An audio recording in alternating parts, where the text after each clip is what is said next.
Good evening, ladies and gentlemen, and welcome to the final round of the Chris Knott Insurance UK Touring Car Championship for 2021. We're at Snetterton for a triple header for this final round here in the 156 WTCR car. Arguably, I think, my favourite of the touring cars here. It looks quite impressive, and it certainly goes in a very impressive manner as well. We are in qualifying with just over 50 minutes to go. Apologies for the slightly odd looking stream graphics. They decided last minute that they wanted to move around, and this is where some of the graphics are staying. So we've lost the timer and the little kind of delta, the sector kind of graphics. It's decided it's going to be in the top left and it's not movable at all. So that is where the delta, the timing graphics now live, unfortunately. But we will carry on nonetheless. It is Colin Knief on pole at the moment. He's just gone purple sector 2. It wasn't his best lap, his last one. His best being that 144.21 that we saw. It was 144.28. So Colin showing some consistency already, leading that championship, of course, as we enter this, the final round. He's looking very happy out in the front there. As we see Guy Swarbrick improving to go 7th fastest there, as does Will Inglis. He goes third fastest with a 145.9, so no one too near that 144.2 of Colin Knief yet. Will Harper closest on track, 145.4 for Will Harper. So that was a nice lap there. That was his previous attempt, and we have a few people still rolling in with just under 50 minutes to go. We've got plenty of qualifying left, so there should be plenty of action coming up here in the next few minutes. I love Snetterton. I think Snetterton's a great choice of circuit to round out the year's running in. Especially in these touring cars. We saw just how fun the Juliettas were around here. Let's see what these ultra fast 156s can do in straight lines. We see someone going on a little bit of an adventure there. I believe that was Steve Knight. It was. He will have to abandon this attempt and come back into the pits, I imagine, as we are on board with Colin Knief, who's just gone purple sector 1 there. Absolutely flying. Got some traffic to deal with in the form of Paul Millman, so he may have to abandon this attempt. And looking at him stamping on the anchors, the brake disc glowing red hot, it looks like he has. He will be frustrated with that, I am sure, because that was looking to be a good lap. Can't be helped though. That's the one thing about Snetterton, is it's very narrow at all points on the track. There's nowhere really you can get past, especially in more modern races like the 156 or the Giulietta that are quite wide. So it's going to be something that drivers have to contend with and have to integrate into their qualifying strategies as we head into the final qualifying of this year now, when all the drivers are going to start to get their kind of last little bits of practice laps in and get ready to start setting some ultra fast laps. Now we're watching for Will Harper, who's still in the pits at the moment. He's getting ready for another run. Will Inglis is currently on a quick lap, although Sector 2 and Sector 3 were not his personal best, but his Sector 1 was good enough actually, to where he does leapfrog Will Harper to take second there with a 145.1 there to Will Inglis. So Sector 1 really, he's finding some improvements there, so that'll be one to watch out for the other drivers actually. They might see that and think the track might be starting to rubber in, or they just need to have a little bit more confidence in the grip levels out there at the moment, and he should be able to find some nice time out there as we're on board still with Colin Knief, as he's trying to use as much of the track as he dares there, riding the grass just a little bit. We haven't got a sector time in for this lap yet. We do now actually. My timing system doesn't say there's an improvement there, but we can see according to a set of courses that there's an improvement of 7,000th of a second. So running very consistently is Colin so far in this session, reaching a top speed of about 160 miles an hour there before the left-hander of Brundle. We'll have to watch a few of the drivers into Brundle and Nelson. We've seen, especially in the Giulietta race actually, many collisions can be had there. It's certainly a tricky part of the circuit because the car's upset, the balance of the car is upset under braking, because the quickest way around the circuit, you've got to carry the braking through into Brundle really, and obviously that upsets the balance, and if you're too wide going into Nelson that way, it can spell disaster. As we see, Colin's gone purple sector 2, and he does improve his time there, 144.1, just building that gap just that little bit more there. Exactly what he needs to be doing at this point in qualifying, as we have just over 10 minutes to go now. Focusing on somewhere else on the track here, we will go on board with Rob Whitney. Rob Whitney running very nicely. Currently in P5. He'll be looking to get past Alan Matthews about a 10th of a second quicker than him at the moment, but it looks like he'll have to abandon this attempt, because right as we join him on board there, he unfortunately, one tiny little error there puts him off the track, this being such a narrow circuit. It has been the everlasting curse of this year's running. As soon as I join someone on board in qualifying or focus on a battle with someone, it always tends to go wrong for them. I do apologise to all of our drivers for that. It seems to be the case. We'll go back on board with Colin Keneath because he looks like he's getting ready for another fast lap attempt here. If we see him on his outlap at the moment, where is he on circuit? He is. He's got a little bit to go, so we'll join him in just a second. He's heading around Williams right now. That right-hander before the very long straight, the Bentley straight all the way into the aforementioned Brundle now. So plenty to talk about in this qualifying session so far. Alan Matthews improving there to go 146.2, as we see Will Harper not far behind either. He's on a, in fact he's slightly ahead, ignore me there, he is a 145.4 at the moment, and he's just completed his outlap there. Let's see how this lap is shaping up for him at the moment. He's about to come to the end of this sector. So he got a 1 minute .3 to beat, and it doesn't look like he's going to be doing that on this occasion, unfortunately. Losing out by about a second as he heads down the Bentley straight now. It looks like this isn't going to be the one for him, unfortunately. Needs to find about a 3/10 if he wants to take back that P2, and possibly wants to find about a second if he wants a shot at pole. It is going to be a hard ask, but certainly not impossible. With just under 10 minutes to go, he can find that one lap that really counts, that really matters. You never know, you can string together a lap sometimes, right at the very last second. And it can make all the difference as we go on board with Will Harper. We are on board with Will Harper, actually, ignore me. We'll go on board with Will Inglis as we see him coming round for his... Is he on his outlap at the moment? He is on his outlap at the moment. So we will join him in just a moment. Somebody we are going to go on board with is Colin Keneath. He's back out on track for another fast lap attempt. It's about halfway through this sector at the moment. We don't have any data on mini sectors, unfortunately, for the time being. Seems to be a little bit of delay for the Sector 1 times in this session at the moment, but we see him coming round Oggles now into Williams before that long back straight. Just a little bit of oversteer creeping into the car as we see him get ready for that back straight now. It's one you have to watch out for. A little bit of oversteer on such a narrow track can see you in the dirt. This is a more old school circuit, so no big gravel roll, no big tarmac runoffs there, but we have the first Sector 1 in the 59s there. Absolutely flying is Colin Keneath as we see him hitting that 160 miles an hour in the speed traps yet again. So gracefully puts the car through the Brundle-Nelson complex there. Not going too aggressive, not going over too many of the curbs. Obviously that can upset the car, although this is a fairly balanced car, the 156 WTCR. We see him round that long sweeping right hander now of Coram and into Murray's. Heavy braking zone here, and then you want to get out of the corner as quickly as possible. That exit makes all the difference. Another 3/10 he's found. This is going to be a brilliant lap from Colin Keneath as he comes down the finish straight there. And we have a 143.8 for Colin Keneath. He's found 2/10 of a second there, absolutely flying. What a brilliant lap he's put together there. Actually wasn't an improvement in either sector according to the other timing system, but purple in Sector 1 with that 59.987. Putting that 400 horsepower to good use on the exit of Williams there. As we see him coming in for... Is he going for a cool down? Is he going for another attempt? He might be going for another attempt here. I think he is. He is absolutely flying, and these tyres have clearly got a little bit of life left in them, so he feels like he's got another shot here. Let's see what he can do. We have everyone in qualifying at the moment running the soft tyre apart from Rob Whitney. Rob Whitney on the medium tyres, so he's maybe thinking about getting a little bit of practice ready for the race.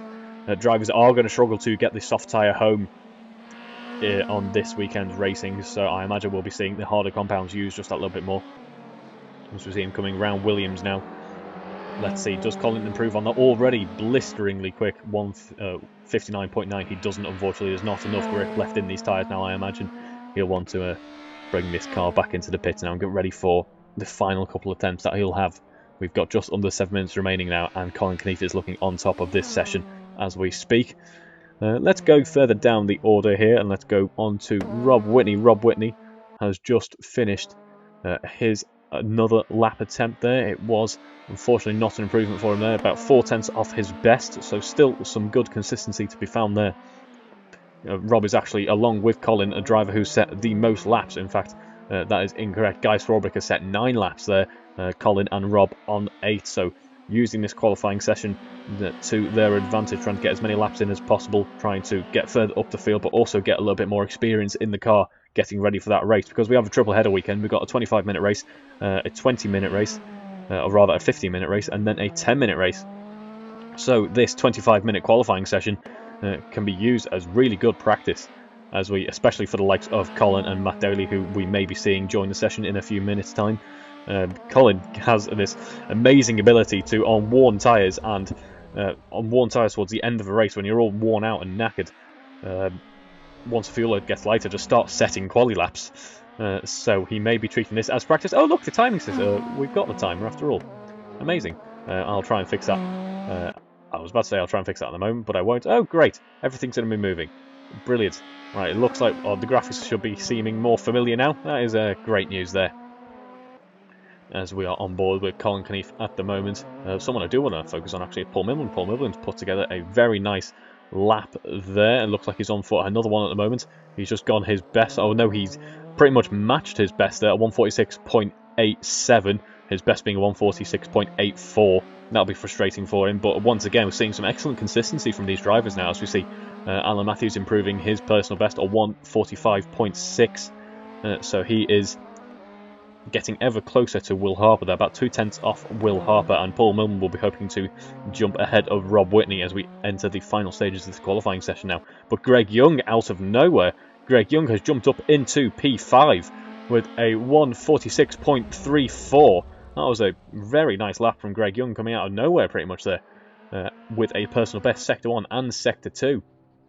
As we see Rob Whitney in the pits at the moment, and Paul Milman still out on track, but that looks to be another warm-up lap. Maybe he's just putting the temp in and trying to bring the temps back down to a more normal state, a more nominal state, so he can get ready for another attempt without having to return to the pits. But Colin Knief then, still our driver on top at the moment. First driver into the 143s. Everyone else still hanging around in the 145s. We're going to go back on board with Alan Matthews though, because he's on for another quick lap attempt there, and that infographic's a little bit off. I do apologise for that. There we go, it's a little bit better. It'll all be sorted for the race as we see him go personal best in Sector 1, the 1:01 dead. And let's watch him through Sector 2 now. Brundle, Nelson, into Coram, that long right-hander where the front left of Manchester starts to scream just a little bit, carrying so much speed around that corner. Sector 2, he goes. We don't know yet. Sector 2, what does he do?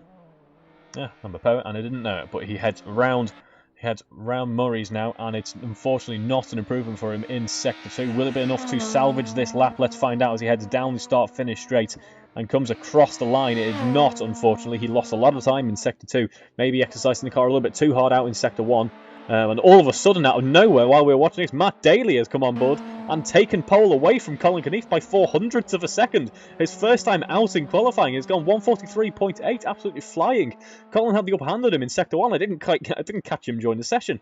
He was so low down on the timing screen that I've got to the left of me that I didn't see him join until the very last second there, where he's just picked Colin to pole with 2.5 minutes to go in this session.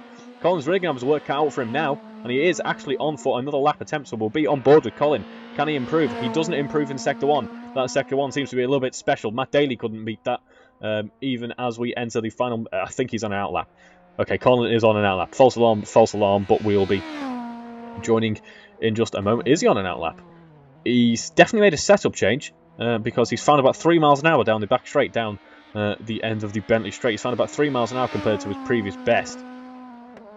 Let's see him as he heads round Sector 2 now. This is a bit of a mystery. I'm not quite sure if he is actually on an outlap, or just this isn't the lap that is going to do the job. I think he must be on an outlap with such a time difference.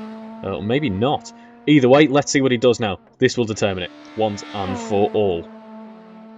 As we see him heading into Turn 1 now. Richards, the right-hander, kissing the apex ever so slightly, trying to carry as much speed as possible as he heads up to Montreal. The big hairpin. Strong breakers, amazing overtaking opportunities can be had here, but also opportunities for big collisions. See a lot of oversteer on the exit of Montreal as he heads into Palmer. He'll be losing out just a little bit of time now as we see him head down into Agostini. Another hairpin. And then we head down into Hamilton, and then of course we have the back straight just after that.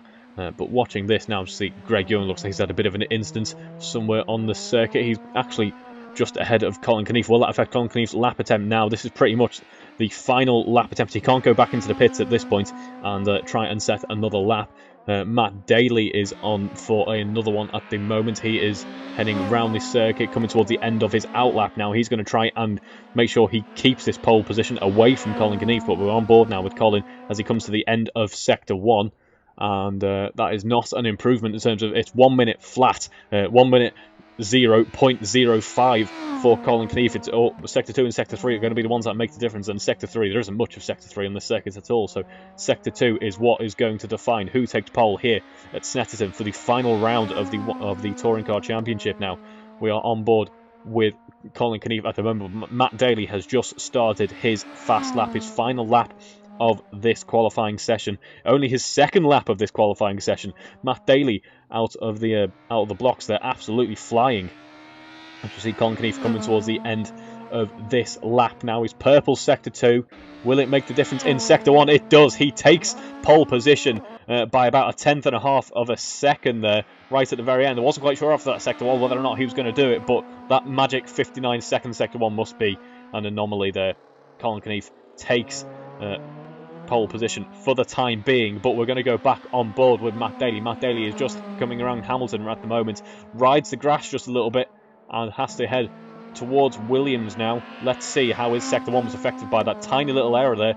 Once again, it looks like Sector 2 is going to be the lap, or part of the lap that determines the result of this qualifying session now. Heading down the Bentley Straight, Matt Daly goes purple Sector 1, 59.8.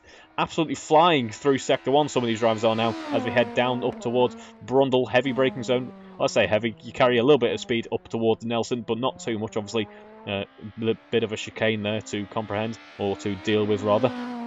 We see Will Harper's actually on for a good lap at the moment as well. Matt Daly using as much of the track as he possibly can, riding over the curbs and onto the grass. He was lucky that that didn't upset the car. He comes towards the end of Sector 2 now, into Murray's sharp left-hander. He wants to get a very good exit out of here, and Sector 2, he improves his personal best. This looks like it could snatch pole away from Colin Knief. Does it as we come across the line, and it is pole position for Matt Daly by about 0.2 of a second. What an amazing end to that qualifying session there. Matt Daly certainly shown that he has got pace, arriving at the very end and really challenging Colin Knief. It looked like Colin once again had took it back, but in the end, Colin was no match for Matt Daly, who by 0.2 of a second, a 1:43.5, takes pole here in qualifying at Snetterton for the final round of the Touring Car Championship. We'll join you in just a moment for race 1, the 25-minute race here at Snetterton. It looks like it could be quite an exciting round.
Good evening, ladies and gentlemen, and welcome to the start of the racing action this weekend for the finale of the Chris Knott Insurance UK Touring Car Championship here at Snetterton.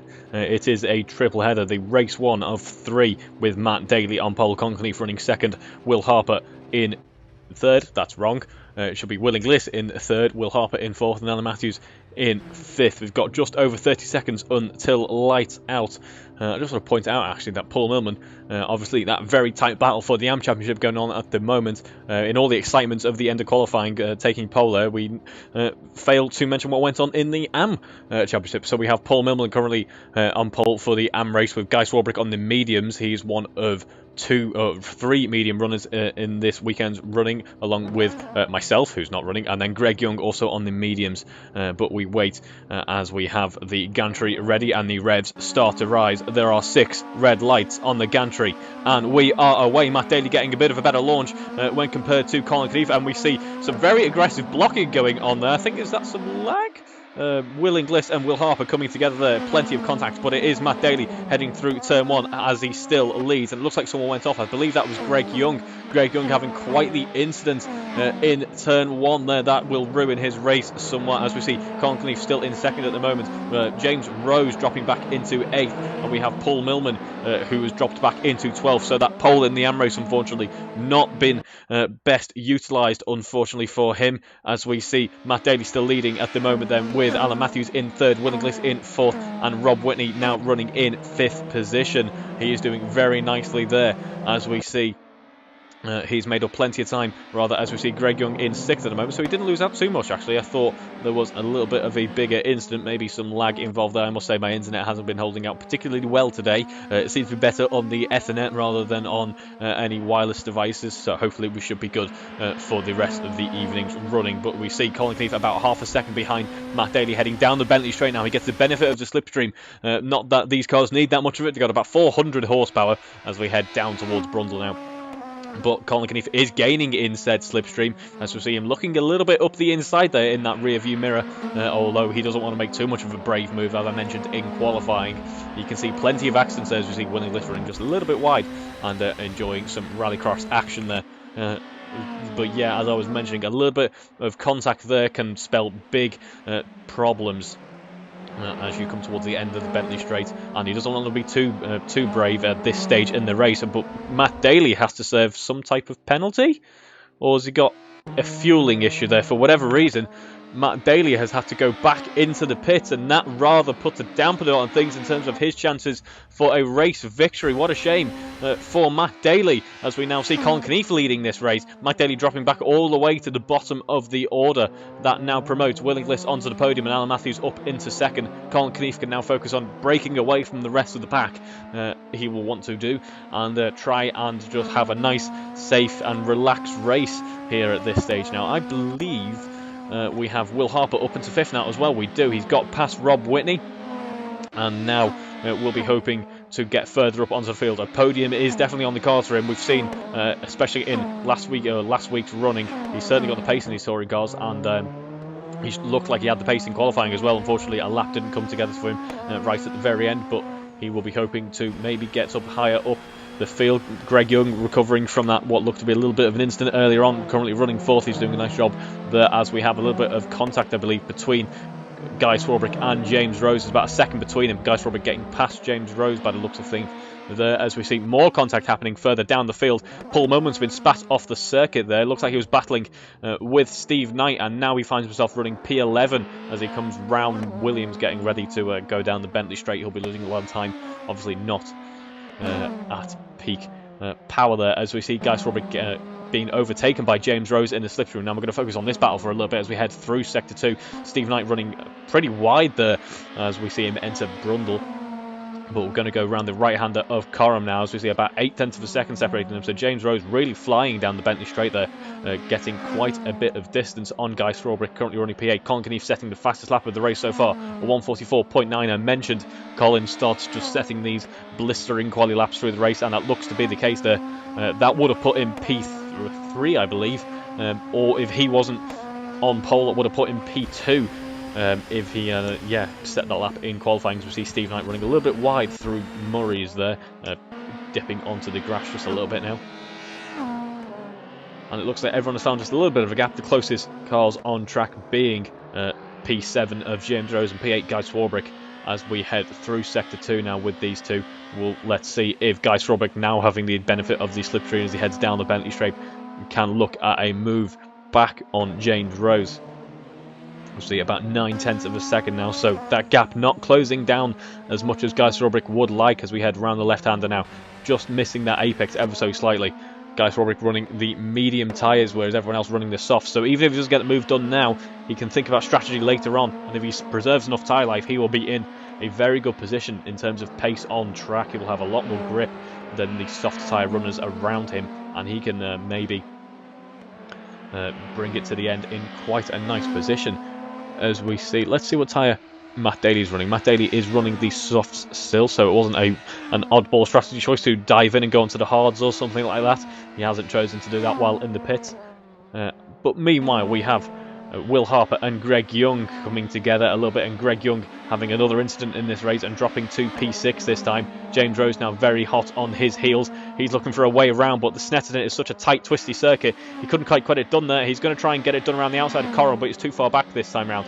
We've mentioned it in the commentary box before, but James Rose's livery, absolutely beautiful. That testing spec 156 looking great as we see. He's now in the slipstream of Greg Young. That should draw him away from Guy Swarbrick just a little bit. Paul Millman currently up into P10. He has got past Rosie Hodson there. Rosie Hodson looks like she's struggling a little bit there as she has to dive over the grass. Maybe a little bit of contact between the two that we missed as we see them heading up towards Montreal. James Rose looking quite racy indeed. As we see under braking, he was a little bit later on the brakes than Greg Young.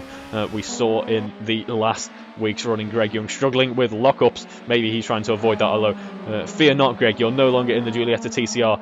In fact, this will be the last time that you're in that version of the Giulietta TCR. Matt Daly second, the fastest lap of the race, currently in P12. He'll be one to watch carving his way through the field in a few minutes' time. 143.9 for Matt Daly.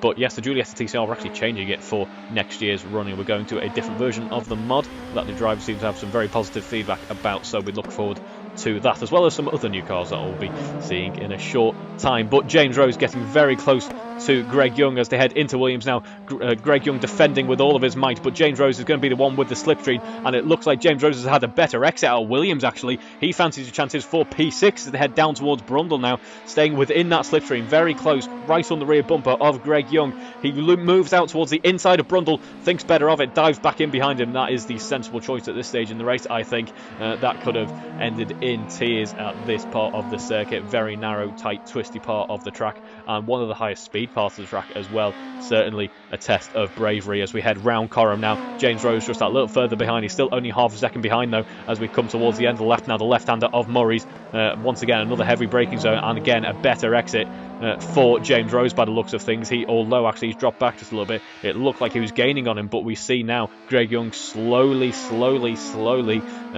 creeping out in front. 160 miles an hour through the speed trap for Greg Young, and James Rose close behind still. Guy Swarbrick just that little bit further back now, with these two egging each other on, pushing each other to the absolute limit as we head towards Montreal. The hairpin now a little bit wide for Greg Young. That allows James Rose to take the inside line there. Much cleaner, much better for James Rose that time. Looks like Greg Young struggling with the car, just a little bit under braking through that corner as we see James Rose now heading into Sector 2. Although I say Sector 2, I don't know why I say Sector 2. It's where I'd expect Sector 2 to be. But this is Snetterton. Snetterton's a little bit weird. And Sector 1 is massive. Sector 2 is also reasonably sized. And then Sector 1 is non-existent. As we see Matt Daly getting the first overtake that he needs to get done to get back into the points done. He's got past Rosie Hodson now in P11. He's got 6 seconds to make up to Paul Millman now. As we see Greg Young and James Rose still neck and neck as they head through Oggles and into Williams. I hope I'm pronouncing that right. I've always wondered how that is pronounced. That's why I don't say it, because it tends to go a little bit wrong. As we see Greg Young on the exit of Williams, kicking up just a little bit of dirt there. James Rose will once again have the slipstream.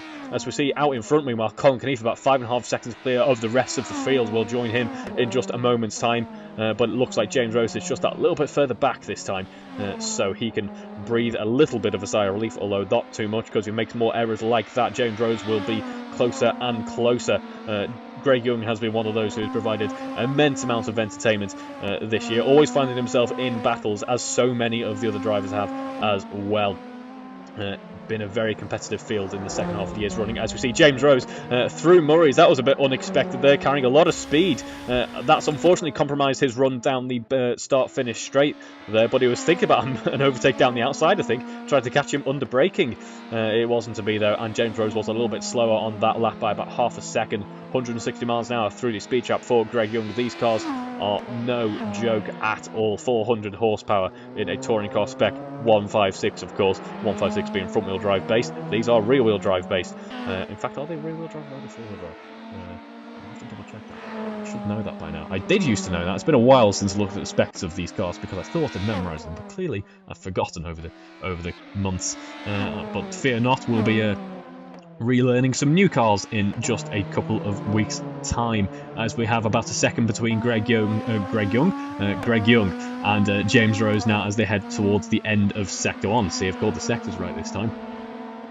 About 0.4 of a second separating them now. A little bit of an error for Greg Young on the exit of Hamilton by the looks of things, and that allows James Rose to get ever closer. He looks at a move down the inside of Williams. Will he get it done there? No. Very well defended from Greg Young, but he's now very close in the slipstream is James Rose. About 0.4 of a second. That should shrink just a little bit as they head towards Brundle. Of course, this is an open setup championship, so there will be differences in the setup between these two drivers, and that may benefit the likes of Greg Young. It looks like Greg Young is a little bit quicker down the straights than James Rose, perhaps running different levels of wing between these two cars, and that is benefiting him at this point in time. It's kind of negating the effect of the slipstream for James Rose. James Rose taking a much tighter line, yet maybe a little bit more aero on James Rose's car through Coram. He's able to carry so much more speed by the looks of things, but he loses out down the straights there, as we see very close once again, about 0.6 of a second, so a little bit closer than we've seen on the past couple of occasions down the start-finish straight for James Rose. Will it make the difference though? He's about half a second a lap quicker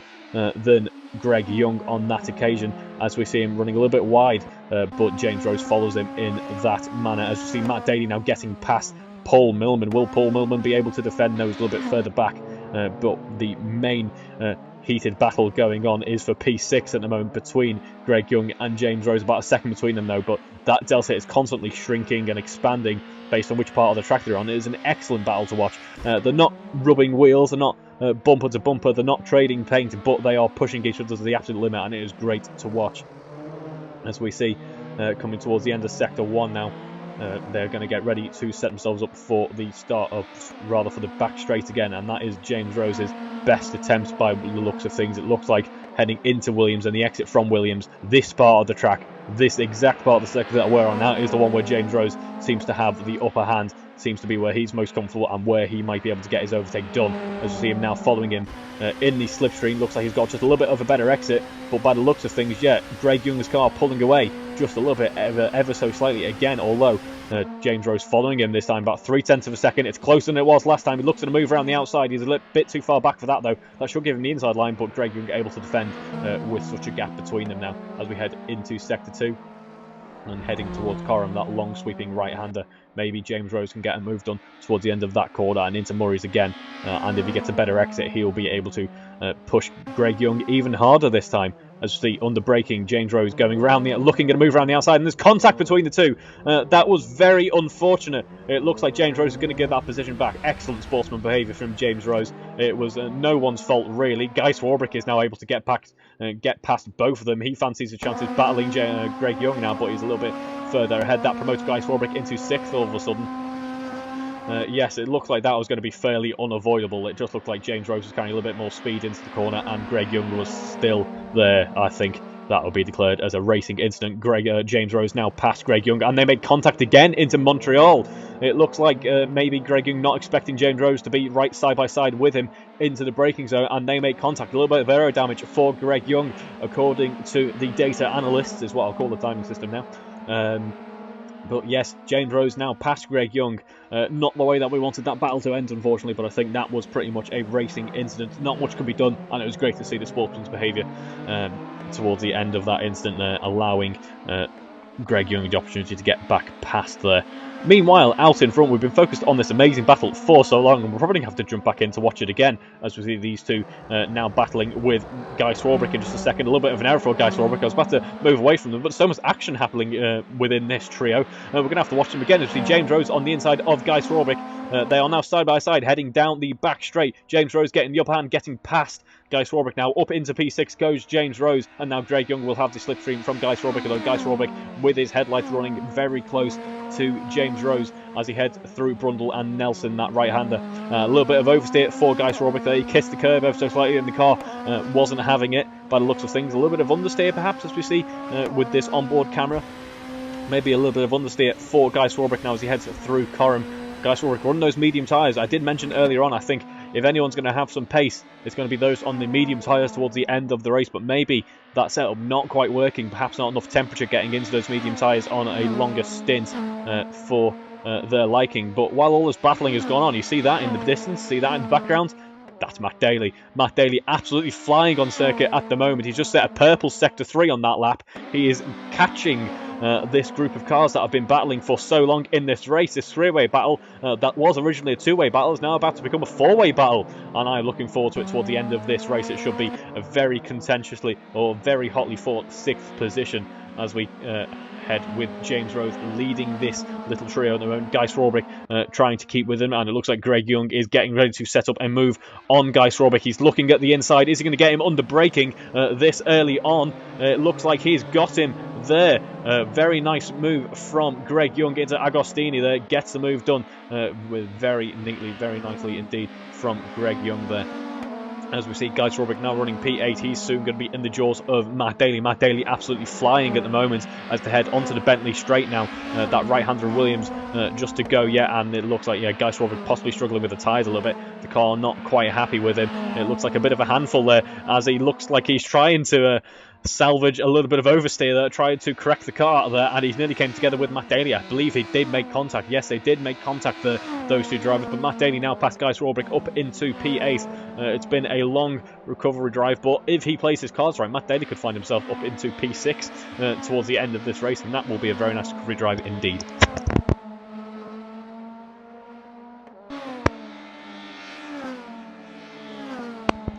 James Rose still leading this pack at the moment, and by the tune of about 2 seconds there. All that battling going on has allowed him to break away just a little bit now, but Matt Daly is soon going to be providing Greg Young with some troubles, I am sure. We saw his pace in qualifying was absolutely excellent. Greg Young's just set his personal best of a 1:46.3, as has James Rose, but Matt Daly has as well. 1:43.7. He is absolutely flying at the moment, is Matt Daly. And he means business, that is for certain, especially now the fuel load starting to get lighter as they head up towards Montreal. That hairpin, the hairpin where we saw many are coming together. Looks like we've actually just gone through the hairpin. Rather, I was looking at another driver's blip on the track diagram there, so apologies for that. But Matt Daly getting ever closer to Greg Young now. That's with him heading towards Agostini. Last time round, it was Greg Young getting the move done on Guy Swarbrick. This time, could it have been Matt Daly getting moved on Greg Young? No, it's going to be Matt Daly making contact with Greg Young on the exit of Agostini there. It looks like Greg Young wasn't expecting him to make quite as much time as he did. Matt Daly on the inside line there, had the nose there, and they came together. Oh dear, what a damper on things that'll be for Greg Young. That's put him down into P9. He's got back on track as quickly as possible. The tyres maybe not quite in the window, or Greg Young kind of been snapped out of his rhythm there. He's now under pressure from Steve Knight potentially if he can't get his car back up to pace in time. Matt Daly up into P7. Guy Swarbrick up into P8 as they head down the back straight now. A few seconds behind James Rose. Matt Daly could be setting himself up for a move on James Rose as we head towards the final part of this race now. Only a few laps to go. And we're actually going to join the action with Colin Knief. Every now and again, I imagine an angry email from Halford to sponsors of Colin Knief's car, because we never get to see Colin's car at some weekends. And this has been one of those weekends where Colin was able to overtake Matt Daly in unfortunate circumstances at the end of lap 1. And ever since then, he's had this race completely under his control. It has been an amazing drive from Colin Knief, something that we've seen throughout the year. And it's the reason why he's leading that championship, and he will take this Touring Car Championship from this season. as we see James Rose now under pressure from Matt Daly heading up towards Montreal. We've seen James Rose is a bit of a specialist through this corner, through this part of the circuit, and towards the end of Sector 1 as well. But it looks like Matt Daly is certainly going to be putting him under pressure on exit there, looking to move round the outside of Palmer. He's certainly going to have his work cut out for him if he gets the move done there, but they're going to be side by side heading up towards Agostini. James Rose is going to have the inside line, but can Matt Daly get the legs on him just in the nick of time? It looks like he might be able to. Under braking, yes, he boxes him off. Going around the outside there, he takes the position away from James Rose. James Rose a little bit compromised on exit there. Matt Daly up into P6 all of a sudden, and only about 11 seconds behind P5. He's not going to be able to get P5 in this time unless there's some type of big error. But an amazing drive from Matt Daly to be as high up the order as he is at the moment. And commiserations to James Rose there for such a well-fought P6 eventually being taken from his grasp there. He did a mighty job for quite a long time. Paul Millman up into P10, up into the points there. Of course, taking away a few points for the AM race. But Rob Whitney, not Rob Whitney rather, I made that mistake in the touring car races last week. Apologies to Rob for that. Guy Thorbick currently leading the AM race at the moment. Just making sure, yes, I do in fact have that right. Guy Strawbrick leading the AM race at the moment then in P8. Well done to Guy for that, and it should be his for the taking unless anything goes majorly wrong towards the end of this race. Will Inglis, another driver who we haven't seen too much of in this race, currently running P3, but potentially under pressure from Will Harper. Let's just look at the, let's just compare some lap times between these two. Will Harper going fastest in Sector 1, and Will Harper also slightly quicker on his in terms of best lap, and about a second lap quicker at the moment on track when compared to Will Inglis.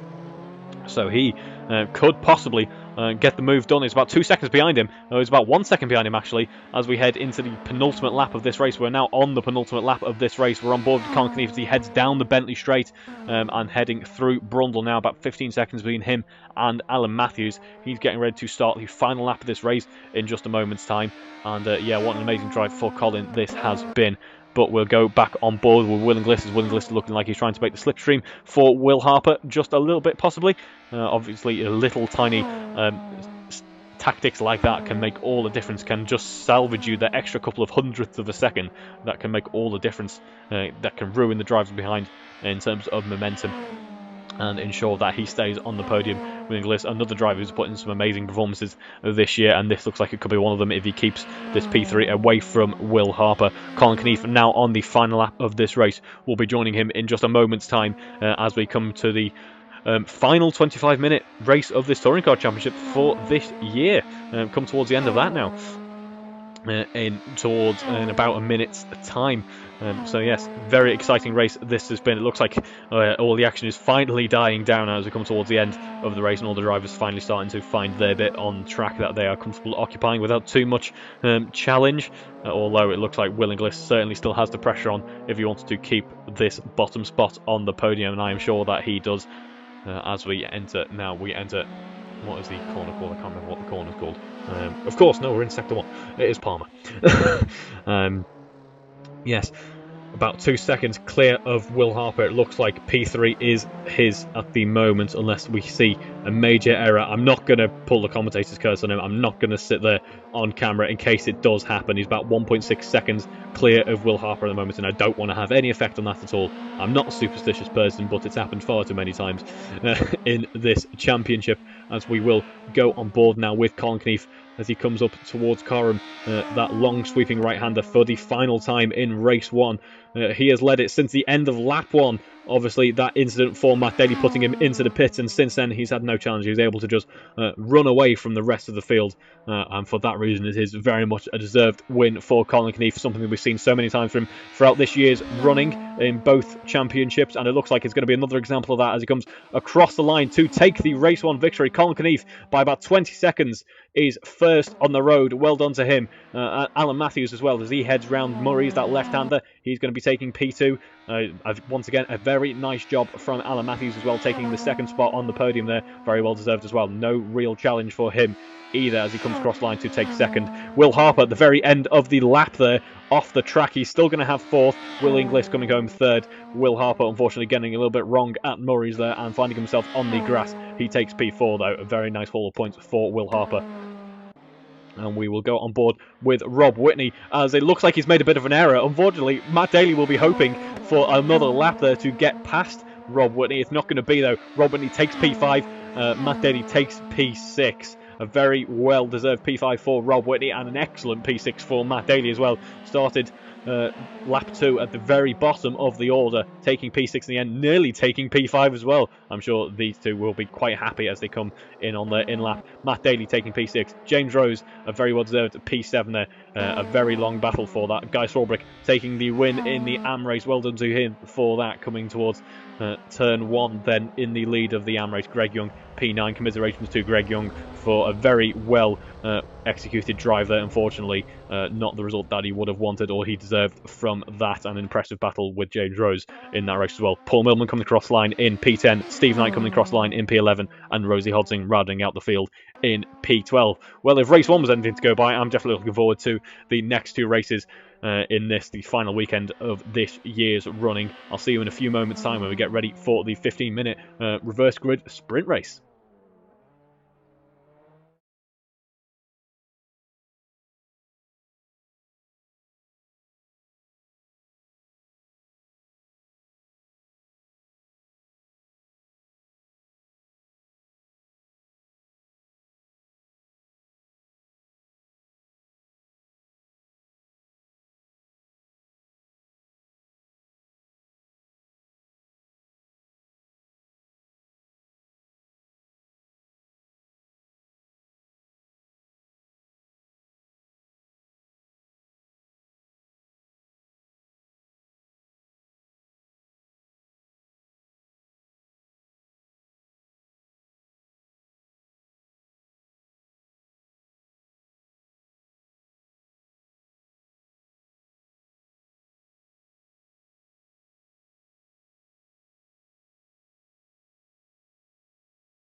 And welcome back. We are ready for race 2, the first part of the reverse grid action for this weekend. 50-minute sprint race here with Rob Whitney on pole, Will Harper in second, Will Inglis in third, Alan Matthews in fourth position.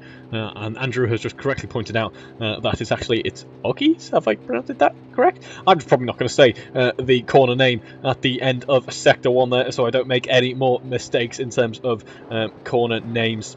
But thank you to Andrew for correcting me there. I made a few too many mistakes when it comes to Snetterton corner names in my time. But we are ready for race 2 now. The revs starting to rise. The race director taking a little bit of time to set the lights off. We have 6 red lights on the gantry, and we are away. It looks like Will Harper's just got a slightly better exit, but that wheel spin carrying Rob Whitney through the gears there. He takes the lead still, although Will Harper is going to have the inside line. Rob Whitney keeps it on the outside though, keeping very tight, keeping a lot of speed through that corner though. Will Harper set himself up nicely for Montreal though, having that inside line once again. There's contact between Will Harper and Rob Whitney. No one got spun out, luckily enough for the both of them. Rob Whitney getting the better exit out of Montreal. Matt Daly up into P4, Colin Knief down in P5. The timing tower on the run as well. It's finding this race a little bit too exciting for its liking as well. Colin Knief down into P6 now. Meanwhile, Matt Daly finds himself up into P3. He's had a flyer at the start of this lap, and Will Harper now defending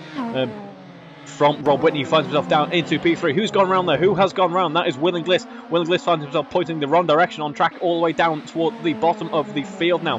What a shame to see his race undone like that. James Rose and Greg Young, they didn't come together in race 1, but they've come together at the start of race 2. Very early on for those drivers, finding himself at the bottom of the order now as well. That puts Will Inglis up into 10th. Will Harper now leading this race from Matt Daly. Matt Daly in second, and about half a second off the rear bumper of Will Harper. He has the slipstream and he certainly has the pace. This could be quite an exciting battle between two very pacey drivers indeed. Rob Whitney up in third then at the moment. He hasn't lost out too much. It could have gone much worse for him, as we see Alan Matthews getting it a little bit wrong heading through Nelson there and finding himself off track, as did Guy Swarbrick by the looks of things. Still running the medium tyre, and I apologise, it's not a 15-minute race, it's a 20-minute race. Another mistake from me there. 20-minute race for these drivers then. Opting for the medium tyre is Guy Swarbrick. And we see Rob Whitney and Colin Knief side by side actually, and it looks like maybe a little bit of contact between the two, although nothing major at this point. Matt Daly getting past Will Harper as they head through into turn 1, under braking, sealing that move off nicely there. Colin Knief doing the same to Rob Whitney, taking P3 from him heading into turn 1. Excellent moves from both Matt Daly and Colin Knief there, and it looks like Alan Matthews fancies his chances for a move on Rob Whitney, having to go all the way around the long way there. He lost out, unfortunately. He's also on the outside for Oggies. It's not Oggies, it's Palmer. I've made another corner name mistake at Snetterton. What a surprise. I'm soon learning that I need to go back and learn the track diagram for Snetterton. But Alan Matthews then was no match for Rob Whitney's defensive driving there, taking that position back from when it looked like it was gone at Montreal, and making him go the long way around at Palmer as well. Nicely executed sector 1 for Rob Whitney, but he's still got to defend from him. Alan Matthews got to move up the inside there. Contact between the two there. He's had to stop, he's had to slam on the brakes. Some fairly major damage for Alan Matthews as a result of that. Matt Daly setting a purple sector 1, obviously this being lap 2. Purple sector 1 for Matt Daly though. He's pretty much got no competition out in the field at the moment, but yes, contact between these two, with Alan Matthews now about 7/10 of a second behind. Rob Whitney not doing too badly out of that. As we see Paul Millman getting past Guy Swarbrick for the lead of the AM race now. Near enough side by side heading through Nelson. Luckily no contact between the two drivers. About the second half also between Matt Daly and Will Harper at this point in time. Colin Knief will be hoping to catch up to the back of Will Harper, although he'll have his work cut out for him if he wants to get past Will and think about a move for the lead of this race as he had it in race 1. Matt Daly setting the fastest lap of this race so far, and the battling ongoing between Rob Whitney and Alan Matthews rather. Commiserations to Guy Swarbrick, who's just had a fairly substantial off on the exit of Murray's there. He's going to be battling Will Inglis now. Will Inglis carrying a lot of speed onto the start-finish straight in comparison to Guy Swarbrick now, about 6 seconds a lap quicker that time as a result of that incident for Guy. Greg Young up in P9 as well. He'll be in this pack of battling cars in just a second, as we see Colin Knief getting closer to Will Harper as they head through Palmer, the left-hander. now about a second, now about half a second rather, as they get ever closer under braking into Agostini, going a little bit wide around the corner, trying to carry a little bit more speed through it, possibly to put a little bit of pressure on Will Harper now as we come towards the end of Sector 1. About a second and a half, so we've dropped off a little bit. I know, about 6/10 now. Obviously, that delta moving about as they navigate the circuit, as we see Will Harper heading around Williams now. He's where he needs to get a good exit to try and break away from Colin Keneath a little bit. Only about 4/10 separating them though. Colin Keneath does have the slipstream, and he's gaining down the back straight. Only about 2/10 of a second, 1/10 of a second. He's going to think of a move under the inside, up onto the inside. No, he thinks better of it rather. Obviously, heading into Brundle, you can have a very substantial accident there at quite a high speed. That'll ruin both of their races if they came together in such a manner. So Colin Keneath's going to have to try somewhere else. Maybe into Murray's possibly. Maybe through Coram, as it looks like Colin Keneath's fairly pacey through Coram actually, although Will Harper heading onto that apex, they're able to take the better line. Now it's all down to the exit as they come onto the start-finish straight. About half a second again. This is how we saw the last straight go for Colin Keneath. About half a second, that gap starting to shrink in the slipstream. Possibly a difference in setup, but Colin Keneath is absolutely flying as they head down the start-finish straight and up into turn 1. Under braking, the car shooting flames on the overrun there. These cars really are a beauty to behold in terms of a racing car. Something excellent to watch around the track. Obviously, these 156 is already a pretty road car, and I think they look even better when they're flying around a British track like this. As you see, an old switchback move between the two drivers there, near enough side by side as they head through Palmer. Both drivers trying to trick each other, trying to force an error possibly, but Will Harper trying to defend that position with all his might. Will Colin get a move under braking down the outside? No, he's a little bit too far back for that, and Will Harper now knows Colin Keneath's tricks, this being the second lap that they've been on each other, fully battling. Will Harper will know Colin's tricks at this point in time as we head, obviously, in the final round of this season. He will know what he has to do he knows what he has to do to defend from Colin Keneath as they head onto the back straight now. And this time Colin Keneath is about half a second apart. We've seen this twice before, and I think we're about to see the same thing again, although maybe Colin Keneath can get a move done this time as they're about 4/10 of a second apart from each other. 4/10 apart of a second. Nope. I'm going to have to word spaghetti, that is, Reeve. Still about 4/10 of a second apart as they come towards the end of the straight. So Colin maybe starting to lose just a little bit of pace, maybe exercising those sides a little bit too hard. Maybe the car starting to struggle ever so slightly under these conditions. For whatever reason, he's a little bit further back than he was last time.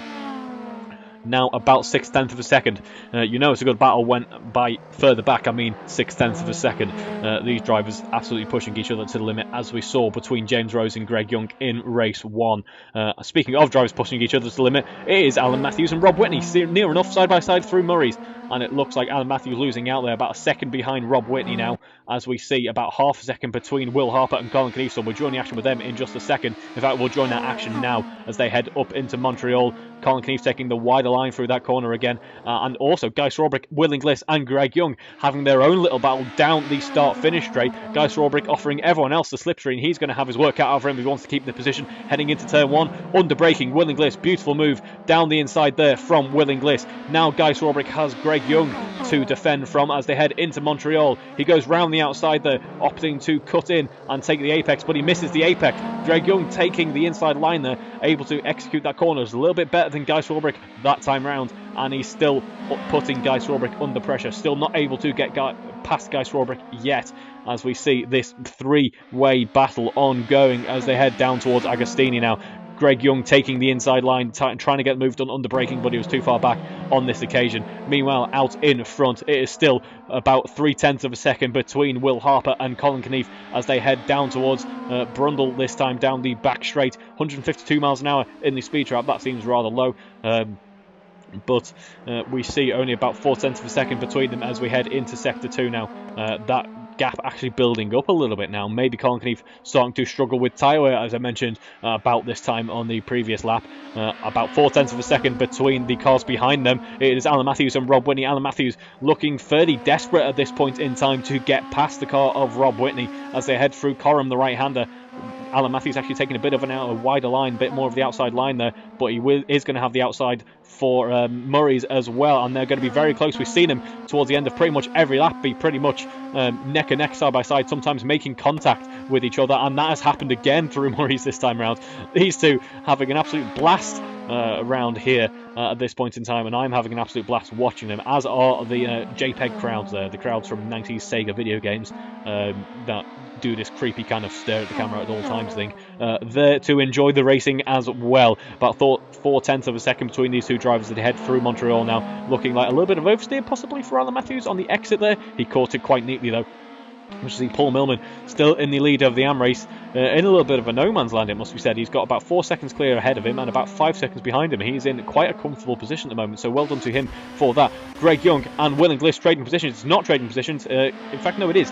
Guy Swarbrick also getting past. I saw a lot of yellow arrows pointing down, and that usually means when you see so many at the same time, quite a substantial incident, but that is not the case here at this point. Just some great racing going on as we see Will Inglis down in P9 then. He'll be hoping to get past Guy Swarbrick. Guy Swarbrick doing a mighty job, currently P2 in the AM race. He's actually looking to battle as much as he wants to have fun with Greg Young and Will Inglis around him. He'll be hoping to have a bit of a battle with Paul Millman towards the end of this race as Colin Knief finally gets past Will Harper. And how does he get past Will Harper? Well, that puff of dust might give us an indication as to how he did that. It looks like it went a little bit wrong for him, heading towards Brundle, unfortunately for Will Harper. Colin Knief taking P2 then.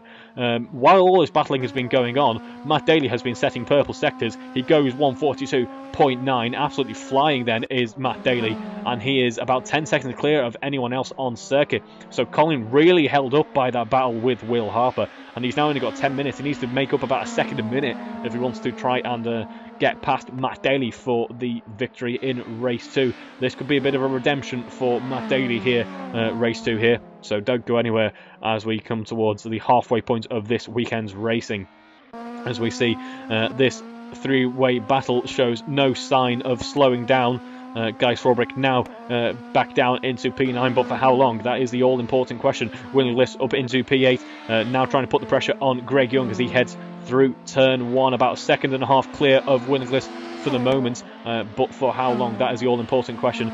Meanwhile, Rob Whitney about half a second ahead of Alan Matthews still. This battle has been going on for about the past 5 minutes, if not longer, and it looks like it could carry on to the very end of the race, and I certainly hope it does as they head into Agostini. Alan Matthews absolutely following, copying Rob Whitney's every single move, although on the exit there, trying to carry a little bit more speed, went a little bit wider. He doesn't want to do that too many times. In fact, this battle has been slowing them up ever so slightly as we see Paul Millman in the distance. Their best laps are certainly behind them as they are currently far too involved in enjoying this battle going on between the two drivers as they head through Williams, the right-hander now. Alan Matthews all over the rear bumper of Rob Whitney, who gets a little bit of oversteer. It goes a little bit wrong for him on the exit there, and that is going to cost him down this back straight. Alan Matthews got the cleaner run, about 0.2 of a second apart, although it looks like Rob Whitney's gaining even with the slipstream working in Alan Matthews' favour.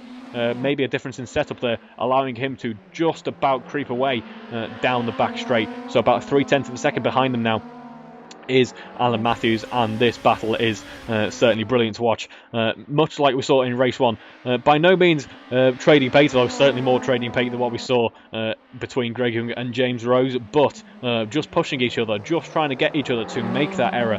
It's all about pressure, these battles that we have seen so far this weekend. About 0.3 of a second again between the two drivers now, about 0.2 rather, as we head down towards turn 1 for another lap of Snetterton between these two very fast drivers. Let's see what happens this time round. Heading down towards Montreal then, it looks like Rob Whitney's been able to break away ever so slightly, and it looks like Alan Matthews is going to try and take the outside line there, although he cuts in very nicely. Obviously Rob Whitney trying to carry that little bit more speed on the entry, taking the inside line. That forces him wide,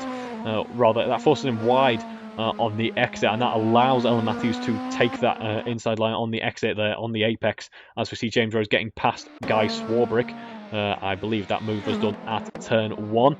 About a 10th between the two drivers now as we head through Agostini. Rob Whitney parked himself on the apex pretty much. That forced a little bit of an error from Alan Matthews, and he had to opt for the grass there, running over the dirt a little bit. We saw the back end of the car bouncing around, but he's still right on the rear bumper, right on the rear wing of Rob Whitney is Alan Matthews. They're going to head around Williams now. A little bit of a slide from Alan Matthews there, as he's looking like he's getting pretty desperate. He really wants to get his move done now. Will this be the time? Will this be the run into Brundle? That really matters. I don't think it will be. Rob Whitney down those straights, able to break away still. He has absolutely nailed his setup. It looks like he was planning this move, although Alan Matthews planning that move from quite far back. Brilliant move on the braking from Alan Matthews into Brundle, takes P4 away from Rob Whitney. That was certainly brave, but two very respectful and very experienced drivers there, able to allow such close and such brave racing to go on there without too much ill effect. Alan Matthews takes P4 with an amazing move on the braking there. I was about to say, perhaps Rob Whitney had planned for such a battle where he could just break away down the straight, but that wasn't enough for him, unfortunately, for Rob. Alan Matthews able to take P4 away, although Rob Whitney got the better exit out of Murray's there. Down the inside, he goes round the outside, rather. Can he maybe get a move done into Montreal this time? How long can Alan Matthews keep that P4 away from Rob Whitney?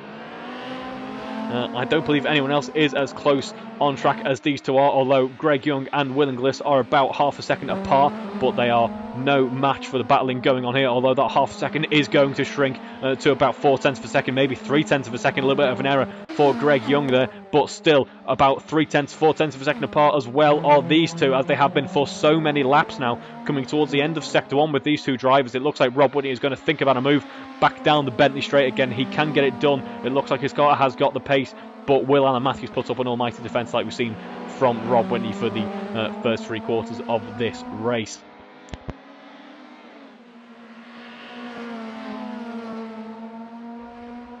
It looked like Will Inglis was getting very close to Greg Young for a second there, actually, and in fact Will Inglis has got past Greg Young heading through Williams. That is a very nice move there, although Greg Young will have the slipstream now. Looks like Rob Whitney getting closer towards the end of the straight, but it wasn't enough. 162 miles an hour for Greg Young in the speed trap there, so he is absolutely flying. One of the quickest cars in a straight line, I believe. Yes, he is. In fact, the quickest car in a straight line is Rob Whitney, so Alan Matthews is going to have his work cut out for him if he wants to keep Rob Whitney behind. The second quickest car on track at the moment being Matt Daly in terms of outright raw speed.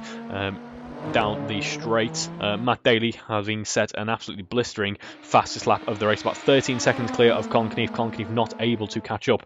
Rob Whitney setting his best lap of the race so far, 146.7, putting Alan Matthews under pressure heading into turn 1 then. Brake disc glowing red hot as he tries to scrub off some of that speed, getting ready for the tight and twisty part of Sector 1 then. Still behind Alan Matthews, a little bit further back this time round. Maybe the pressure of the battle finally getting to both of these drivers, and they're going to have to dial it down just a little bit.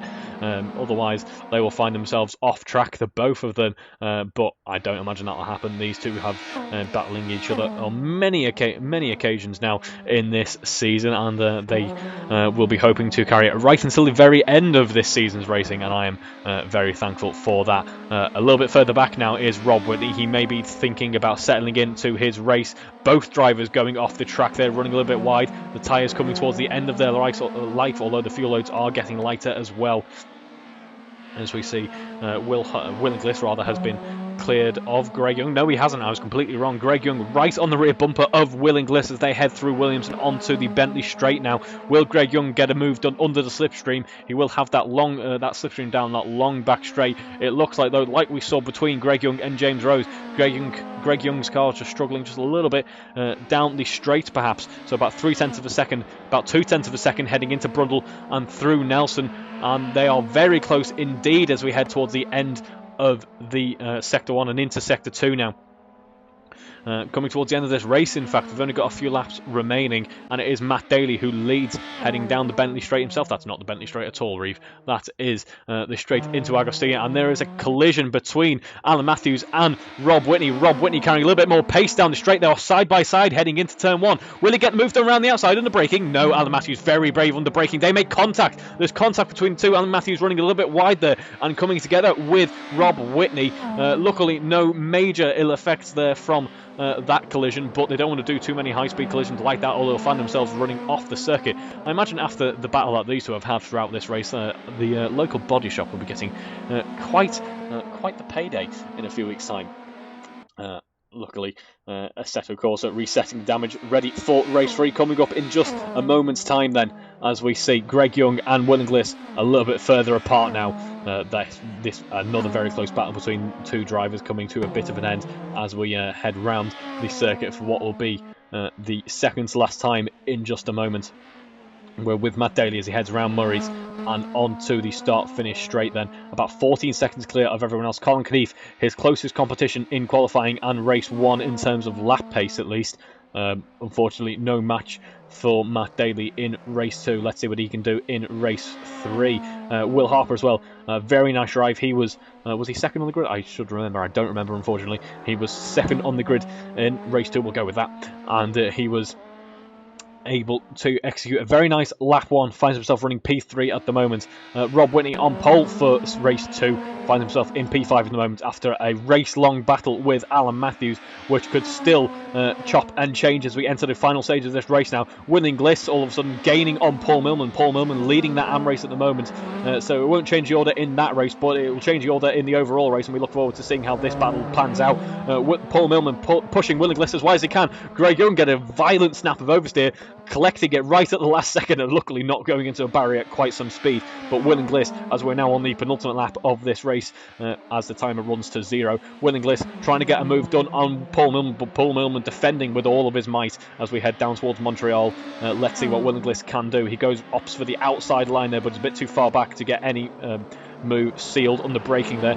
And Paul Millman we've seen a few times actually, Paul Millman really does know how to defend well, and he is demonstrating that now as he keeps Will Inglis at bay. But for how long? He's got to do it for 2 more go-arounds of Snetterton as they are near enough side by side. Put Will Inglis trying to get a move done before Agostini, but he's going to get it done into Agostini, under braking, going round the outside. Will Paul Millman be able to get a bit of a switchback on him? No, he has to dive in behind Will Inglis rather for P7. That was a great little battle between those two drivers there. Speaking of a great little battle, it's not a little battle, it's been a huge battle. It's been going on for 20 minutes. But Rob Whitney is still fairly close behind Alan Matthews. We're now on the final lap of this race, so let's see what happens in the little time remaining that we have. About 7/10 of a second between these two drivers. We've seen this gap before, we've seen it shrink before. Paul Millman trying to get past Will Inglis. Will Inglis not having the best exit onto the Bentley straight perhaps, but Will Inglis able to box him off. Oh no, he doesn't. That big collision that I mentioned that we might see at Brundle has happened. There's a big contact between Will Inglis and Paul Millman that stopped them right in their tracks. Greg Young is involved in that for his troubles as well. James Rose capitalises on their mistakes to great effect, up into P8 now. He might get past Will Inglis. No, he's a bit too far back. Will Inglis able to get up to speed. What a shame for Paul Millman. Guy Swarbrick able to get past him for the lead of the AM race. So what a great weekend this has been for Guy Swarbrick in terms of his running in the AM Championship. It's about to get a second win. He is currently leading the AM standings, and this will seal the AM Championship for Guy Swarbrick. What an amazing final lap this has been, and we do need to focus on the final lap because it's Matt Daly heading down the Bentley Straight for the final time this weekend, chopping and changing between Rob Whitney and Alan Matthews. They've come together finally after so long being so close together. We're not quite sure if that lapped car was involved in that. Will Inglis was involved in that, but for whatever reason those two have been facing the wrong way on the circuit as well. All of a sudden on the final lap of this race, it's all the action has just started coming back to life again. Oh dear, it looks like Guy Swarbrick has now sealed the AM Championship, so well done to him for that. But we are going to focus on Matt Daly as he comes round the final corner now. He is the leader of this race and has been for so long now. He crosses line to take P1 there. Well done to Matt Daly for an excellently executed race there. By about 15 seconds he takes the win for race 2 this weekend. And we are now on board with Con Knief as he comes across the line, his second podium of the weekend. A nice points haul for him there, and Will Harper. Will Harper also a very well executed race for Will there. He comes across the line P3, and then a little bit of a wait now. Obviously, these two getting involved in quite the collision. Greg Young's now involved in their battle all of a sudden. It is Alan Matthews who will take P4 at the moment, but that might change. You never know, as we see Alan Matthews flying round up into Coram, that long right-hander, as we see Rob Whitney getting ever closer, although Greg Young seems to be putting more pressure on Rob Whitney than Rob Whitney is putting pressure on Alan Matthews. This is the final chance that they have for a decent overtake, and it looks like it's going to be Alan Matthews after 20 minutes of hard racing, great battling between 2 and now 3 very pacey drivers. It is going to be Alan Matthews taking P4, Rob Whitney taking P5, and Greg Young taking P6 here in race 2. Will Inglis crossing line in P7 in the end, and James Rose coming home in P8. Guy Swarbrick sealing the AM Championship. He wins the AM Championship and he takes P9 as we see Steve Knight coming home in P10 as well. And then I believe P11, Paul Millman. Paul Millman, what a shame to see his race come to an end like that. And then we have Rosie Hodson in P12 as well. But we have some victory donuts from Matt Daly. We have some victory donuts from Matt Daly. Always great to see. Victory donuts from anyone else? Well, not victory donuts. No, everyone else is coming into the pits there. But yes, a very well-deserved victory donuts for Matt Daly then. Well, that was an exciting 20 minutes here at Snetterton, but the action is not over yet, I am pleased to say. For the final time in 2021, for the Alfa AROC Racing Leagues, rather, we are going to be going racing in just a few minutes' time. Don't go anywhere. It's for a very hotly contested 10-minute sprint race here at Snetterton. I have a feeling this one is going to be good, so I'll see you in just a moment.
Well, for the final time in 2021 in the AROC Racing Leagues running this year, we say it's about a minute until lights out. We have James Rose on pole, winning list second, Greg Young in third, flashing his headlights right on cue there. Thank you, Greg. And Rob Whitney in fourth, Alan Matthews fifth, Will Harper sixth, Colin Keneath seventh, and Matt Daly eighth. They'll be ones to watch. Let's see how they carve their way through the field. About 30 seconds to go now.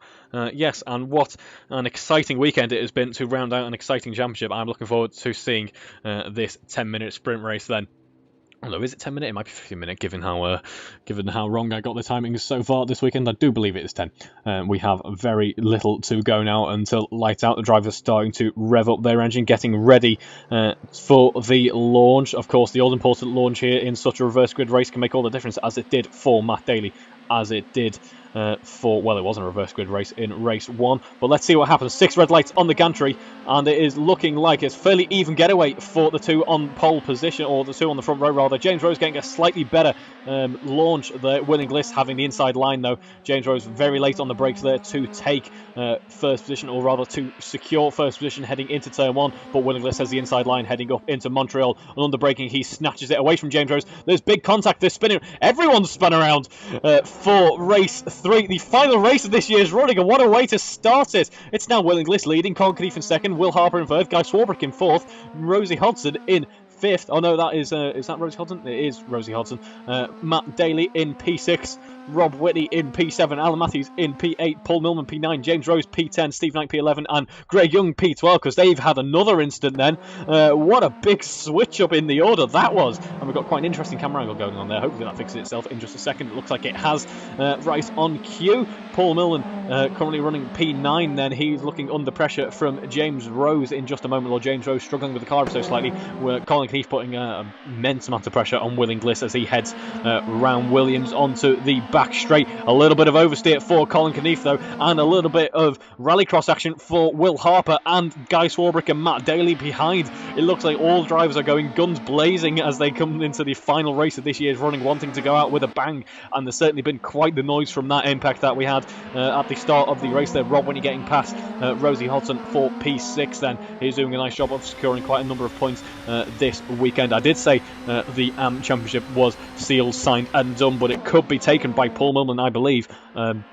If my maths is right, I've done some mental napkin maths. It was very kind of last minute when we were on the grid then. It's possible Paul Millman could still take this, but Guy Swarbrick currently running in P5. It looks like it is his for the taking. A train of cars then heading down the start-finish straight, led by Will Inglis as he starts lap 2. The leader all of a sudden, out of nowhere, Colin Keneath up into second position by about 0.3 of a second. He is behind the leader, Will Inglis, and then a little bit of a gap between Will Harper, Matt Daly, who's got past Guy Swarbrick. Guy Swarbrick dropping off this pack now, but down the inside, under braking, Colin Keneath able to take P1 from Will Inglis, but Will Inglis looks like he got a slightly better exit, and heading into Palmer, he's going to have the inside line. Colin Keneath able to carry so much speed in these 156s that just seems so planted with so much aerodynamics on them. Despite their power, you can just kind of chuck them into any corner and they seem to stick without complaining too much, and that has certainly allowed for some great racing this year.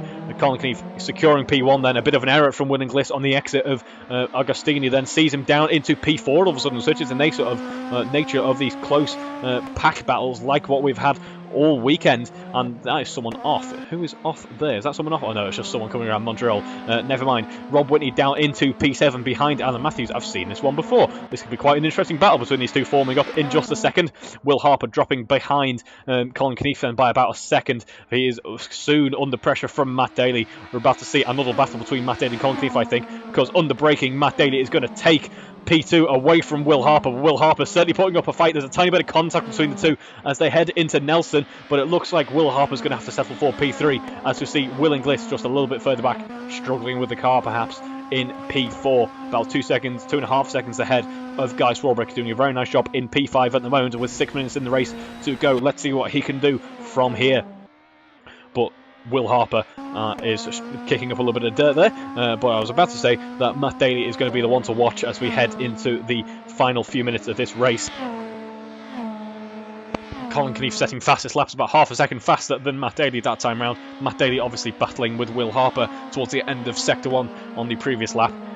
Yes, let's see what Matt Daly can do now. We might be on for an amazing battle for the lead of this race. It's been unlike the first half of this year's running, where we were treated to a Matt Daly Colin Keneath battle pretty much every single weekend. We haven't seen quite as much of that in the second half of the year's running, but we're about to see some of that, I think, as we head into the final stage of this year's running now.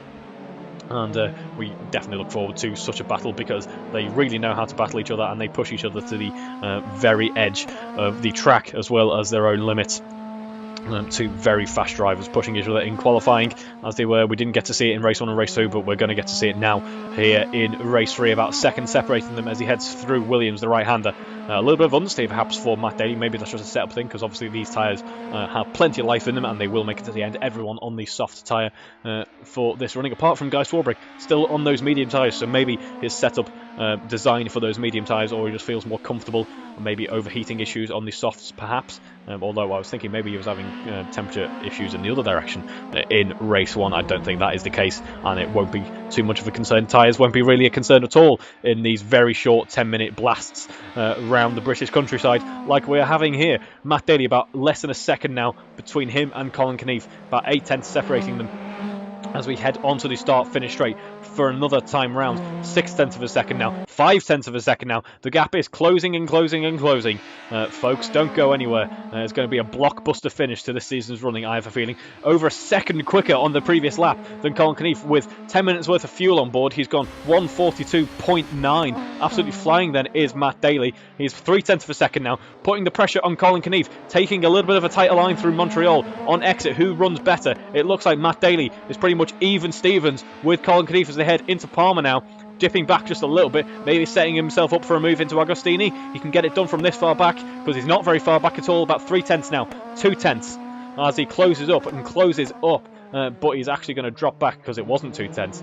He was a little bit conservative heading into Agostini, actually. I was surprised. I was expecting a bit of a lunge, but he knows not to get it done here. Maybe through Hamilton. No, he's too far back. He's not going to get it done until the end of Sector 1, I think, as we see Matt Daly setting purple Sector 1, purple Sector 2 on that previous lap. Absolutely flying. 2/10 between them now as they head round Williams, who's going to get the better run onto that long straight. Colin Keneath kicking up a little bit of dirt. That shouldn't have hampered him too much, because it wasn't too much. The car didn't look upset at all, as we see Matt Daly trying to use as much of that slipstream as possible. He's going to go round the outside. Can he get him done under braking round the outside there? He tries to, but he runs himself wide. Colin Keneath taking as much of the track as he can. He's had to go for a little bit of a rallycross move there. Sees himself still in P2, but a little bit further back now with only 3 minutes to go. That is not what he needed. He's now going to have to regroup and set himself up for another attack, another charge towards Colin Keneath. But with 3 minutes to go in this race, 7 minutes he's had to do that move, and that is how it's gone for him the first time round. He now needs to do the same thing, but in 3 minutes this time. This is certainly a very exciting battle, and it's all gone wrong for Guy Swarbrick somewhere. I think he's come off through Brundle, perhaps. Alan Matthews and Rob Whitney battling each other very close together, as we saw for so much of race 2. They're doing it throughout the 10-minute sprint race in race 3 again, as they see Guy Swarbrick down in P7, still leading that AM race though. As we see Matt Daly about 7/10 of a second behind Colin Keneath now, heading around Montreal, getting very close again, a little bit further back than he was on the previous lap, but he's certainly going to have another chance for a charge, I think. Don't go anywhere, folks, as I said, just a lap ago, because this battle is one for the ages, as we see about 6/10 of a second between Alan Matthews and Rob Whitney. Guy Swarbrick now involved in that action, because these two slowing each other down with such close, such action-packed battling, as we see them heading towards Agostini. Rob Whitney picking up a little bit of dirt there, as we see him going for the inside line. Is he going to get moved on the braking? No, he can't. Alan Matthews able to box him off there, but as we see Matt Daly now about 6/10 of a second, 5/10 of a second heading round Williams now, right-hander there. Let's see, about 6/10. He's lost out a little bit through the exit of Williams. He will have the slipstream now. We've got less than 2 minutes to go in this race, so just a few laps, just a few more chances for Rob Whitney to get past Alan Matthews. Just a few more chances for Matt Daly to get past Colin Keneath. He's got closer though, heading into Sector 2, 3/10 of a second. Will he get a move done around the long right-hander? I think he's too far back for that. He won't be able to carry so much extra speed as Colin Keneath able to defend from there. Maybe Murray's Murray's another great overtaking opportunity here, as it looks like Colin Keith defending with all of his might now, about 0.4 of a second. Matt Daly certainly closer. He's certainly got the upper hand in terms of pace. Another purple Sector 1 for Matt Daly on this lap. Let's see what he does in terms of lap time. He's slower than Colin Keith this time around. No, he's not. Ignore me. Colin Keith just set his personal best. He's 0.7 of a lap quick, 0.7 of a second quicker than Colin Keith on this time. Rob Whitney finally getting past Alan Matthews, although I imagine these two will be swapping places right until the bitter end, as we see about half a second still between Colin Keith and Matt Daly now as we head into Palmer. It looks like the exit of Montreal was another chance for Matt Daly that didn't come to fruition in terms of an overtake, and he now has little opportunities left. This is the penultimate lap of this race. A lock-up from Matt Daly. That's not what he needs at this point. He's gone very wide there. He's lost quite a lot of speed. Matt Daly losing out from Colin Keith there. Colin Keith now about 0.3 of a second quicker, 0.3 of a second up on where he was at the start of that corner. And it looks like Rob Whitney able to break away from Alan Matthews just a little bit there. That gap increasing ever so slightly. But we see heading round that right-hander now, Colin Keith about half a second between them again. But certainly not the big gap like we saw in the previous race. These two are going to push each other right until the final lap of this race. The victory could be decided on the final lap of this race, as we see Matt Daly riding the curbs, as does Colin Keith. Luckily the car not getting upset there. These touring cars do love riding the curbs, but there is a limit to that. Looks like Steve Knight's had a fairly substantial impact. James Rose being overtaken by Paul Millman. Paul Millman now getting ever closer to Guy Swarbrick. I believe there's still a fairly substantial gap between the two, but, oh well, I say fairly substantial, that gap is about 6 seconds. That is only one on-track mistake away from a swap around in terms of the AM lead. Yeah, all to play for then for these drivers on the final lap of this race. Colin Keith 0.4 of a lap quicker, 0.4 of a second quicker rather, on this, the penultimate lap rather. About 0.7 of a second between the two. Then Colin Keith has turned the pace up by the looks of things. 2 personal best sectors towards the end of that previous lap.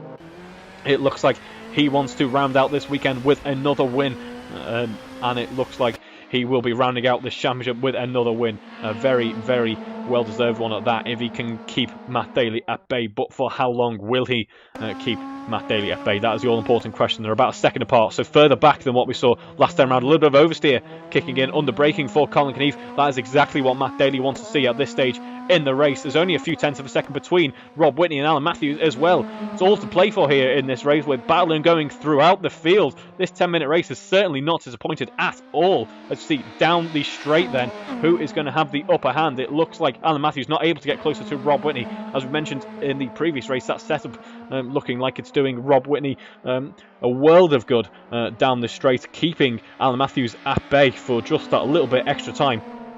And speaking of keeping at bay, it is Colin Keith, still half a second between him and Matt Daly. It looks like he's carrying quite a bit of air. Down the inside line there, Matt Daly putting a nose in. Where's he gone?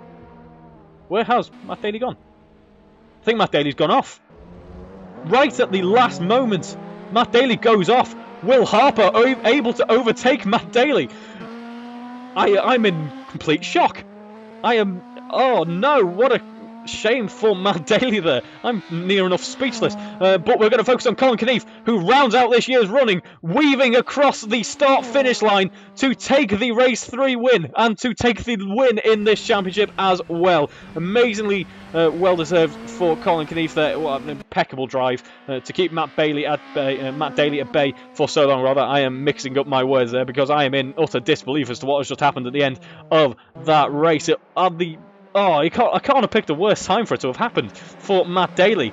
It all came undone there. He ends up P3 in this race. One tiny little error and we see some victory donuts to round out this year's running. I hope everyone takes part in this. They certainly should, as we see Matt Daly also taking part in such a good sport after such a horrible incident for him, ruining his chances at a race 3 victory. He still takes part in celebrations, as does Will Harper, opting for a more rallycross approach. I've said a few times this weekend, the rallycross approach finding itself in quite a lot of use in the Touring Car Championship, and Guy Swarbrick ends up taking the win in the AM Championship just ahead of Paul Millman. Well done to him for that, and he will be doing some victory donuts of his own. Will he be in shot? He will be in shot. That's good to see. Although I say victory donuts, it looks like it's going to be some victory understeer. It's not a Giulietta TCR, but it's pretending to be one. As we see Colin Keith on his parade lap for this year's running, and Matt Daly's tyres a little bit overcooked. They're struggling with Agostini at these low speeds. Yeah, well done to Will Harper then, the very last second, taking P2, another podium for Will Harper. He has done a very impressive job in this year's running, and yeah, I'm still a little bit gobsmacked by the end of that race. Slightly confusing as well, it was slightly everyone's rear tyres are completely destroyed after those victory celebrations. We've still got people doing victory celebrations. By the looks of things, we do, people having a little bit of fun on track there. Let's see. Greg Young, commiserations to him. It was not the race that he wanted after an amazing weekend. Otherwise, as we see, drivers starting to disconnect from the session now. That's an interesting line into Brundle. I believe that's called the aircraft line. You just treat the straight like a runway. As the server gone down, the server might have gone down. But either way, what an end to what has been an amazing year's running in the AROC Racing Leagues. I hope you've enjoyed watching as much as I've enjoyed seeing Will Harper's tyres go through the bodywork on his car. I hope you've enjoyed watching as much as I've enjoyed commentating on it, along with Lewis Bowes as well. We look forward to seeing you in 2022 in a few weeks' time for the first half of next year's running. Until then, it is a goodbye from me, and a thank you very much.